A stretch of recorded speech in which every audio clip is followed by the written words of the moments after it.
Delhi liquor కేసులో arrest అయిన BRS MLC కవిత judicial custody ఇవాల్టితో ముగియనుంది. దీంతో ఈడీ అధికారులు కవితను ఇవాళ కోర్టులో హాజరుపరచనున్నారు.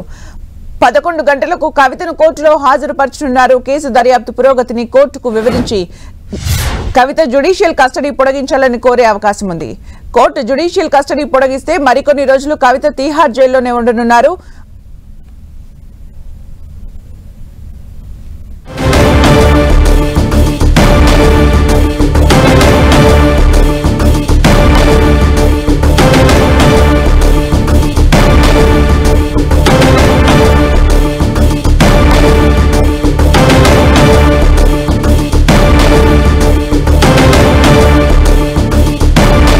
మరోవైపు తన రెగ్యులర్ బెయిల్ పిటిషన్ పై త్వరగా విచారణ చేపట్టాలని కవిత కోర్టును కోరారు.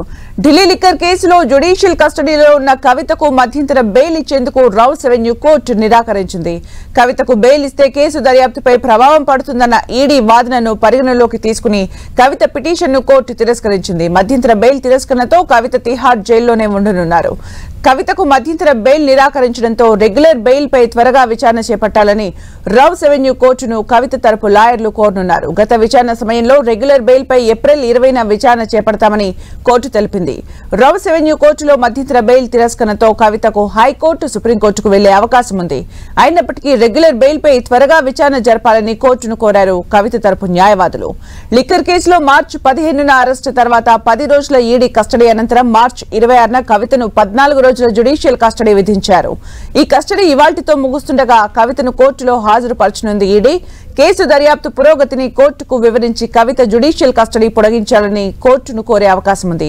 కోర్టు జ్యుడిషియల్ కస్టడీ పొడిగింపునకు అంగీకరిస్తే మరికొన్ని రోజులు కవిత తిహార్ జైల్లో ఉండనున్నారు. ఇక మరోవైపు మనీ లాండరింగ్ కేసులో అరెస్టైన కవితను అవినీతి కేసులో ప్రశ్నించేందుకు సిబిఐ సిద్ధమైంది. ఇప్పటికే తిహార్ జైల్లో కవితను విచారించేందుకు సిబిఐ కోర్టు అనుమతి పొందింది. మరోవైపు తనను సిబిఐ ప్రశ్నించేందుకు అనుమతించడాన్ని సవాల్ చేస్తూ కవిత రౌస్ రెవెన్యూ కోర్టులో పిటిషన్ దాఖలు చేశారు. ఈ పిటిషన్ను రేపు కోర్టు విచారణ జరపనుంది. కవితను ఎందుకు ప్రశ్నించాలనుకుంటున్నారో తెలిపేందుకు సమయం కావాలని సిబిఐ కోరడంతో ఏప్రిల్ 10కి కోర్టు వాయిదా వేసింది.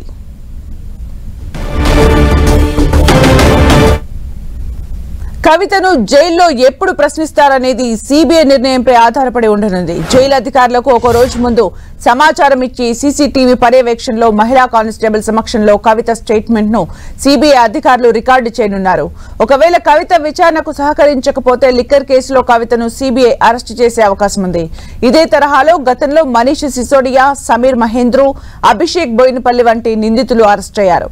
ఒకవేళ సిబిఐ కేసులో కూడా కవిత అరెస్ట్ అయితే ఈడీ, సిబిఐ రెండు కేసుల్లోనూ కవిత ట్రయల్ కోర్టు నుంచి సుప్రీంకోర్టు వరకు న్యాయ పోరాటం చేసే అవకాశం ఉంది.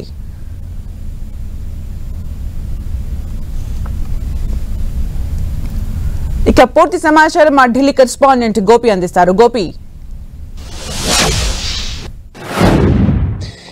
Delhi liquor scam money laundering కేసులో మార్చి 15వ తేదీన అరెస్ట్ అయిన బీఆర్ఎస్ ఎమ్మెల్సీ కవితకు సంబంధించిన జ్యుడిషియల్ కస్టడీ నేటితో ముగిసింది. ఈ రోజు ఉదయం 11 గంటలకి కవితను రౌస్ రెవెన్యూ కోర్టు ముందు ప్రవేశపెట్టబోతున్నారు ఈడీ అధికారులు. 14 రోజుల పాటు కవిత ఈ తిహార్ జైల్లో గడపడం జరిగింది జ్యుడిషియల్ రిమాండ్ లో భాగంగా. సో ప్రస్తుతం జ్యుడిషియల్ కస్టడీ లార్జెస్ట్ గా 14 రోజులు మాత్రమే విధించడం జరుగుతుంది. ఆ తర్వాత మళ్లీ కస్టడీకి ఇవ్వాలని చెప్పి కోరితే కనుక మళ్లీ దాన్ని ఎక్స్టెండ్ చేయడం జరుగుతుంది. ఇదే తరహాలో మనీష్ సిసోడియా సుమారు 14-15 నెలలుగా తిహార్ జైల్లో ఇదే కేసులో అరెస్ట్ అయి ఏడాది కాలం పైగా ప్రస్తుతం తిహార్ జైల్లో గడుపుతున్న పరిస్థితి ఉంది. సో కవితకు సంబంధించి ఇప్పటివరకు 14 రోజులు ఆవిడ తిహార్ జైల్లో గడిపారు. సో ఈ రోజుతో జ్యుడిషియల్ కస్టడీ ముగుస్తుంది కాబట్టి సో నెక్స్ట్ కోర్టులో ప్రవేశపెట్టి కేసు దర్యాప్తు పురోగతి ఎంతవరకు వచ్చింది, కవిత అరెస్ట్ తర్వాత కేసు దర్యాప్తు ఎక్కడి వరకు వచ్చింది, ఏ ఇన్వెస్టిగేషన్స్ ముఖ్యంగా ఇన్వెస్టిగేషన్ లో భాగంగా ఎవరెవరిని ప్రశ్నించారు, ఎటువంటి ఆధారాలు కవితకు సంబంధించి సేకరించారు, గతంలో కవితకు సంబంధించిన కుటుంబ వ్యాపార లావాదేవీలు, ఐటీఆర్ సహా ఫోన్ డేటాకు సంబంధించిన అంశాలు, అలాగే కవితకు సంబంధించిన బంధువు ముఖ్యంగా శ్రీకుమార్ కు సంబంధించిన డీటెయిల్స్ కూడా అడగడం జరిగింది.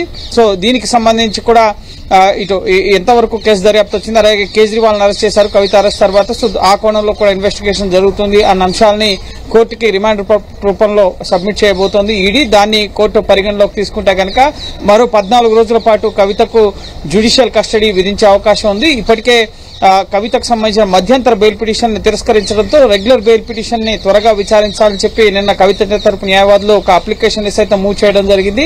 దీంతో ఏప్రిల్ 20వ తేదీ జరగాల్సిన కవిత రెగ్యులర్ బెయిల్ పిటిషన్ విచారణ ఏప్రిల్ 16వ తేదీనే విచారణ జరగబోతోంది రౌజ్ అవెన్యూ కోర్టులో. సో ఈ రోజు కోర్టు ముందు కవితను హాజరుపరిచే సమయంలో కవిత మాట్లాడే అవకాశం ఉంది మీడియాతో. గతంలో కూడా కవితను కోర్టులో ప్రొడ్యూస్ చేస్తున్న సమయంలో ఈడీ కస్టడీ ముగిసిన తర్వాత ఇది పూర్తిగా రాజకీయ లాండరింగ్ కేసు, ఎటువంటి మనీ లాండరింగ్ లేదు, రాజకీయ కక్ష సాధింపు చర్యలో భాగంగానే తను అరెస్ట్ చేశారు, కడిగిన ముత్యంలా తను బయటకు వస్తాను, అలాగే ముగ్గురు కీలక వ్యక్తులు బీజేపీలో చేరడం, బీజేపీకి ఇటు విరాళాలు ఇవ్వడం, అలాగే ఎలక్ట్రల్ బాండ్స్ ద్వారా విరాళాలు ఇవ్వడం, అలాగే బీజేపీకి సంబంధించిన టికెట్ పొందడంతో తనని ఈ కేసులో ఇరికించారు, అరెస్ట్ చేశారు అని చెప్పి కవిత గతసారి కోర్టు ముందు ప్రొడ్యూస్ చేసే సమయంలో కవిత మాట్లాడడం జరిగింది. సో ఈ రోజు కూడా ఉదయం కోర్టు ముందు హాజరయ్యే సమయంలో కవిత స్పందించే అవకాశం ఉంది. ఈ కేసులో నెక్స్ట్ ఎటువంటి లీగల్ బ్యాటిల్ చేయబోతున్నారన్న అంశానికి సంబంధించి మరోపక్క సిబిఐ కూడా కవితను క్వశ్చన్ చేసేందుకు కోర్టు అనుమతి పొందడం జరిగింది. అయితే దీనిపైన కవిత దీన్ని కూడా సవాల్ చేస్తూ కోర్టును ఆశ్రయించారు. దీనిపైన ఈ పిటిషన్ పైన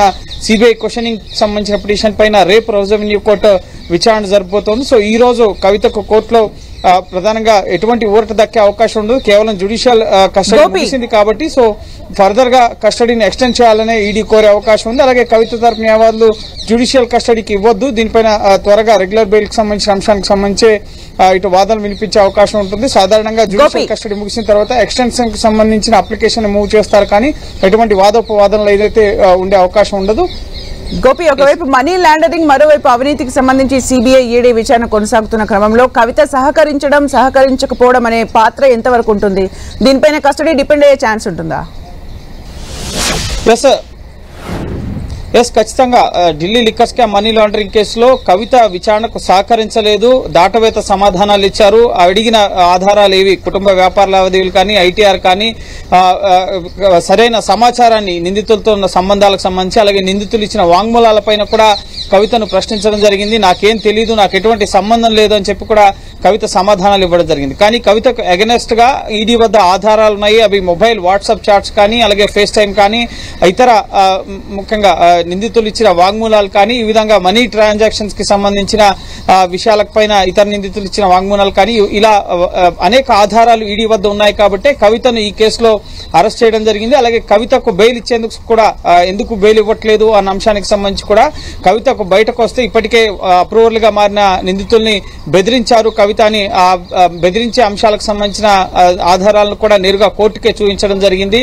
అలాగే బయటకు వస్తే కేసు దర్యాప్తుపై ప్రభావం పడుతుంది. లిక్కర్ స్కామ్ మనీ లాండరింగ్ కేసులో కవిత కీలక సూత్రధారి, సౌత్ గ్రూప్ కు సంబంధించిన వ్యవహారాలు 100 కోట్ల ముడుపుల వ్యవహారాలు నడిపింది కవితనే, ఢిల్లీ లిక్కర్ వ్యాపారంలో భాగస్వామిగా ఉన్నారు. ఇటువంటి అనేక అంశాలను ఛార్జ్ షీట్ లో ప్రస్తావించడం జరిగింది. అలాగే రిమాండ్ రిపోర్ట్స్ లో కూడా కోర్టుకి సబ్మిట్ చేయడం జరిగింది. సో వీటిని పరిగణలోకి తీసుకునే నిన్న కవితకు మధ్యంతర బెయిల్ సైతం రౌజ్ అవెన్యూ కోర్టు తిరస్కరించడం జరిగింది. సో కేసు విచారణకి ముఖ్యంగా సహకరించడం లేదు కాబట్టే కవితను ప్రస్తుతం తీహార్ జైలుకి తరలించడం జరిగింది. గతంలో సహకరించిన వారు, అప్రూవర్లుగా మారిన వారు ప్రస్తుతం బెయిల్ పైన బయట ఉన్న పరిస్థితి కూడా ఉంది. కానీ తాను అప్రూవర్ గా మారేది లేదు అని చెప్పి కూడా, తను ఏ తప్పు చేయలేదు అన్నప్పుడు అప్రూవర్ గా ఏ విధంగా మారుతా అని చెప్పి గతంలో కవిత చెప్పడం జరిగింది. సో ప్రస్తుతం కవితకు సంబంధించిన ఆర్థిక లావాదేవీలు, అలాగే ఈ మనీ లాండరింగ్ వ్యవహారాలకు సంబంధించి కేజ్రీవాల్ తో జరిపిన ముఖ్యంగా ఒప్పందాలకు సంబంధించి లిక్కర్ పాలసీ తమకు అనుకూలంగా మార్చుకోవడానికి సంబంధించి కిక్ బ్యాక్స్ ఇచ్చారు అన్న అంశాలకు సంబంధించి ఈడీ ఇన్వెస్టిగేషన్ సాగుతుంది కాబట్టి, సో ఆ కోణంలో ఎంతవరకు ఇన్వెస్టిగేషన్ వచ్చింది అన్న అంశాలపైన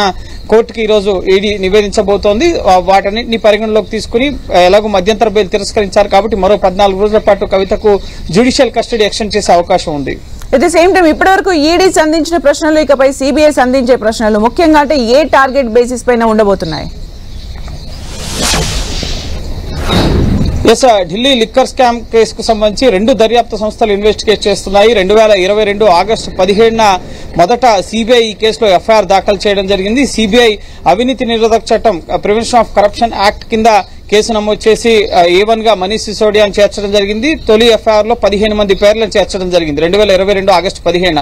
తర్వాత దీంట్లో మనీ లాండరింగ్ జరిగింది, ఆర్థిక లావాదేవీలకు సంబంధించి ఆర్థిక అవినీతి వ్యవహారాలు ఉన్నాయని చెప్పి ఈ కేసుకు సంబంధించిన ఇన్వెస్టిగేషన్ లో ఎన్ఫోర్స్మెంట్ డైరెక్టరేట్, ఆర్థిక కుంభకోణాలకు సంబంధించిన ఇన్వెస్టిగేషన్ చేసే ఏజెన్సీ ఇది. సో ఈ ఎన్ఫోర్స్మెంట్ డైరెక్టరేట్ ఈసీఐఆర్ ఫైల్ చేయడం జరిగింది 2022 ఆగస్టు 22న.